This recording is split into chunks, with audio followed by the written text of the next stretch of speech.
Assalamualaikum warahmatullahi wabarakatuh. Perkenalkan, nama saya Farhan Yuswabianto dari kelas Broadband Multimedia 1A, Angkatan 2020. Di video kali ini, saya akan membahas tentang materi ke-9, yaitu tanda titik. Adapun poin-poin yang akan saya jelaskan pada video kali ini, diantaranya, yang pertama, pengertian dan fungsi tanda baca. Yang kedua, pengertian tanda titik. Dan yang ketiga, aturan pemakaian tanda titik. Yang pertama, pengertian dan fungsi tanda baca. Sebelum masuk ke tanda titik, saya akan menjelaskan sekilas tentang apa itu tanda baca. Tanda baca adalah simbol yang tidak berhubungan dengan suara, kata, dan frasa pada suatu bahasa, melainkan berperan untuk menunjukkan struktur dan organisasi pada suatu tulisan dan juga intonasi serta jeda yang dapat diamati sewaktu pembacaan. Fungsi tanda baca. Tentunya suatu tanda baca memiliki fungsi yang sangat banyak. Di antaranya adalah sebagai berikut. Yang pertama, untuk mengatur jeda ketika seseorang membaca suatu kalimat. Yang kedua, untuk mengatur intonasi dalam pembacaan suatu kalimat. Yang ketiga, untuk memberi penegasan seperti kalimat tanya, kalimat perintah, dan lain sebagainya. Yang keempat, untuk pemisah bilangan ribuan atau kelipatannya. Dan yang kelima, untuk mengakhiri sebuah kalimat yang bukan pertanyaan atau seruan. Yang kedua, pengertian tanda titik.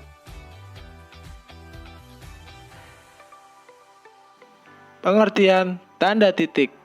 Menurut KBBI, tanda titik adalah tanda baca yang dipakai pada akhir kalimat yang bukan pertanyaan atau seruan. Selain itu, tanda titik juga berfungsi untuk keperluan singkatan, gelar, dan angka-angka.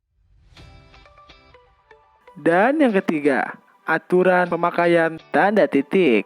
Aturan pemakaian tanda titik.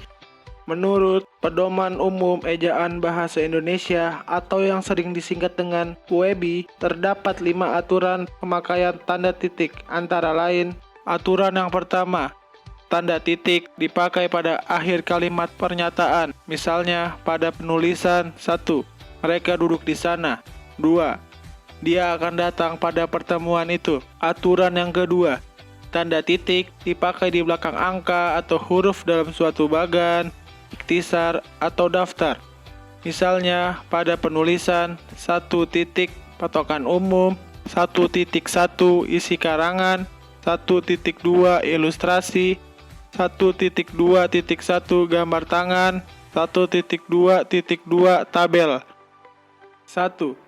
Tanda titik tidak dipakai pada angka atau huruf yang sudah bertanda kurung dalam suatu perincian. Misalnya pada penulisan bahasa Indonesia berkedudukan sebagai 1. Bahasa nasional yang berfungsi antara lain A. Lambang kebanggaan nasional, B.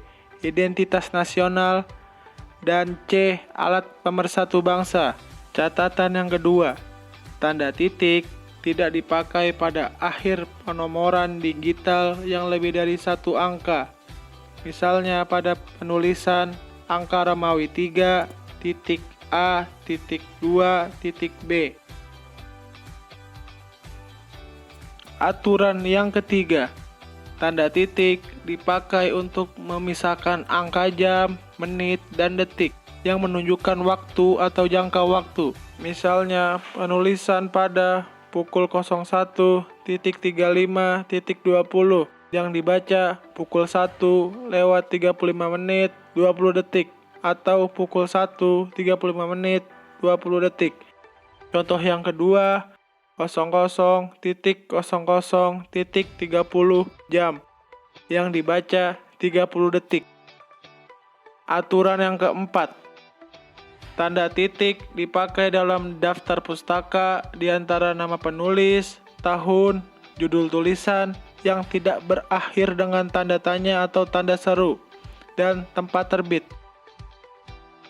Misalnya penulisan pada 1.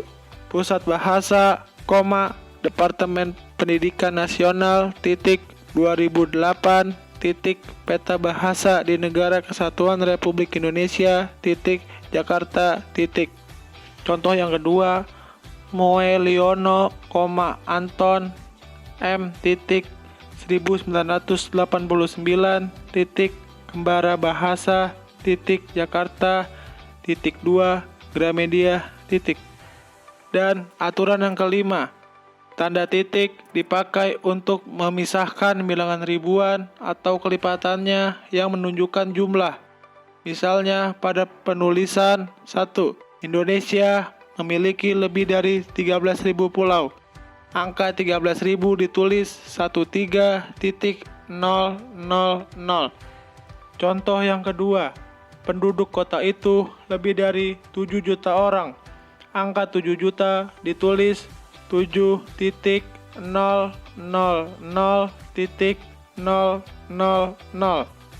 Namun, ada catatan yang harus diperhatikan, yaitu 1. Tanda titik tidak dipakai untuk memisahkan bilangan ribuan atau kelipatannya yang tidak menunjukkan jumlah. Misalnya pada penulisan 1. Dia lahir pada tahun 1956 di Bandung. Contoh yang kedua, kata sila terdapat dalam Kamus Besar Bahasa Indonesia, Pusat Bahasa, halaman 1305.